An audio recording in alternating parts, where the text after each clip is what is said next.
Le mercredi 22 septembre, le documentaire Prince Philip, The Royal Family Remembers sera diffusé sur BBC 1. Les 4 enfants de la reine Elisabeth et du prince Philippe ainsi que les petits-enfants adultes et d'autres membres de la famille royale ont témoigné sur le prince consort. Parmi eux, le prince Harry s'est mémoré la bienveillance de son grand-père. Le prince Harry a notamment abordé son service en Afghanistan. Lorsqu'il a appris que le prince Harry devait se rendre en Afghanistan, le prince Philippe l'a convoqué pour lui donner une consigne: assurez-vous de revenir en vie. Et quand celui qui allait devenir le mari de Meghan Markle est revenu à Windsor, il a expliqué qu'il n'y a pas eu de discussion approfondie.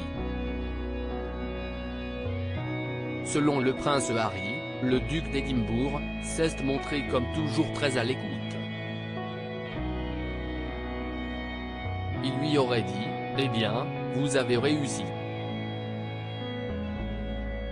Comment c'était? Le père d'Archie et de Lilibet a souligné la qualité d'écoute et les précieux conseils donnés par le mari de la reine Elisabeth.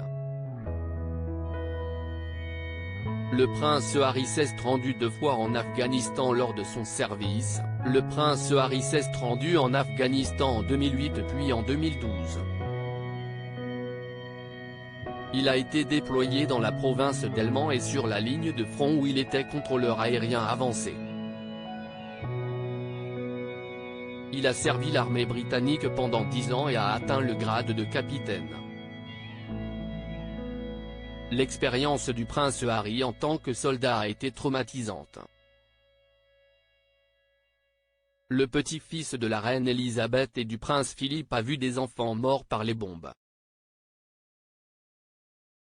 Il s'était confié à ce sujet au Sunday Times: c'est encore pire de voir de jeunes garçons, encore plus jeunes que moi, enveloppés dans du plastique, avec des membres manquants et des centaines de tubes accrochés à leur corps.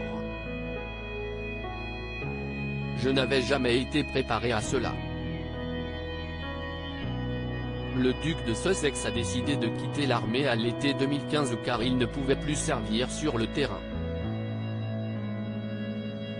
Il a ensuite succédé en décembre 2017 au duc d'Édimbourg comme capitaine général des Royal Marines. Il quittera cette fonction le 31 mars 2020.